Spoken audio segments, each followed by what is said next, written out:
All right, here's a verbal spoken video tonight. I collect boom boxes as well, and when I'm at the thrift store or at a garage sale and I see something interesting, I will put it in the collection. What's interesting is I've accumulated a bunch of these from the 80s and 90s, and that's really the only era I collect. But I've never really given them a full workout. I've never cleaned the potentiometers, the sliders, the buttons. I also have not rubber restored parts as well as replaced tape deck belts. So what did I do the last night as well as some hours today? I rebelted all of these. I have a bunch of belts. It really didn't take long. I would say I spent maybe 1 hour per unit. I also adjusted the speed using a test tone tape. So anyways, I'll just give you a quick walkthrough. These are interesting Panasonic boom boxes from the 1980s. I think these are from like 1983, but these actually feature turntables. Can you believe that? Really interesting. You can play records, so you can go to the beach, play your records. You can also record. This one has ambience and is a little bit higher up, but in general, they sound exactly the same. They have really good tape mechanisms in the sense that they're pretty beefy and well built, which is typical from the early 80s. Let's go over here. This is this is like a 1991.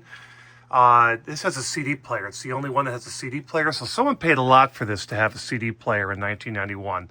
But it's a single well tape deck. Tape deck is really not made all that well. I was surprised how thin the parts were. Here's another Sony, which is a couple years older than this. No CD player, but also is a dual deck. That one actually sounds okay, and it's funny how, you listen to your music through plastic speakers and such. It actually sounds okay.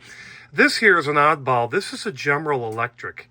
You don't really see GE too much anymore with electronics like this, maybe clock radios, but this is a General Electric, and it's a dual cassette deck. This one sounds okay, not the most powerful though, but I got this one all cleaned up and working. Right here, and this is one of my favorites, this is a Panasonic, also early 80s. This one has really good bass and treble variability, has the ambience, kind of the stereo surround, similar to what this one has. This has the stereo, like the surround type ambience setting, but this one sounds pretty good for its size. Right here, here's another Panasonic. This is from the 80s as well. This is probably a budget line model, but of all things, it actually sounds pretty good. Not bad.